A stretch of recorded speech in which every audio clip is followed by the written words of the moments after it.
ဟိုမကြီးအဲ့ကောင်မလေးတွေ့လားသူ့လိုဝတ်ပါ မောင်မမအဲ့လိုအင်ချီမှာမရှိရမောင်ရဲ့ မရှိရင်ဝယ်လီမရဲ့အဲ့အရာတွေကအစမောင်လိုက်ဝယ်ပြီးလိုက်လုပ်ပေးရမှာလားမောင်လည်း30ပတ်စံမရှိဘူး အော်မမတော့ရမရှိတော့ဘူးလားဒါမြန်မောင်ရဲ့မောင်ကိုပြောမှာပေါ့မောင်ရဲ့မောင်ကလည်းချစ်သူချင်းချင်းကိုယ်ကိုလင်းအောင်မရှိဘူးရော့ဒီမှာ3သိန်းတိုက်ရလိုက်နော်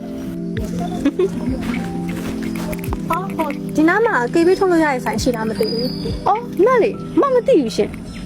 သူ့မင်းနေမယ်ဘာမှတိမှာမဟုတ်ဒီကနေတက်တက်သွားပြီပဲပဲချိုးရတယ်နော် ဟောကျေးဇူးပါနော် အဲ့ကောင်မလေးကြည့်ပြင်သက်စင်သက်လိုက်တာမမနေမြလက်ချားစီပဲ မောင်ရဲ့မောင်မကြောက်ဆိုရှင်မပြင်ပါမယ်နော်အဲ့လိုတော့ပြောပါနဲ့နော်စိတ်ဆိုးမနေပါနဲ့မင်းကစပုတ်နေရတော့ကဲလာဟောတော့ဆိုင်အောင်လာပါမောင်ရဲ့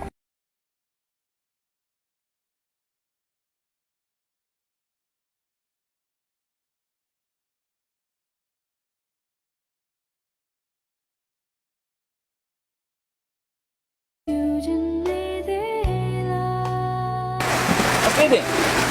စိတ်နဲ့ရလို့မယ်ဘယ်လိုရောက်လဲ ဒီတော့လည်းဝင်လာလေ ဟောအဲ့ဒါတကယ်ကြီးစာရင်းနဲ့စာဘယ်လိုပဲခေစင်းလဲအခုနေ့ခေပေးလာမေးတဲ့အောင်မလားအခုမှတ်မိလား မှတ်မိပါတယ်မှတ်မိလုံးလုံးမှာနောက်တစ်ခါဖိတ်ပါသေးလို့စစ်သားနေတာလေ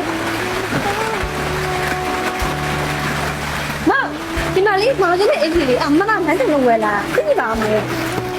ဘာလို့တကူကလာပေးရလဲ မောင်ကလည်းမောင်ဦးစီနေလို့လေမောင်တို့အရင်လိုက်မှာမောင်လည်းသိပြီပါနော်နော် ငါအဲ့တင်နေစကားပြောနေပြီနဲပါအကူပါနားလဲပါဦး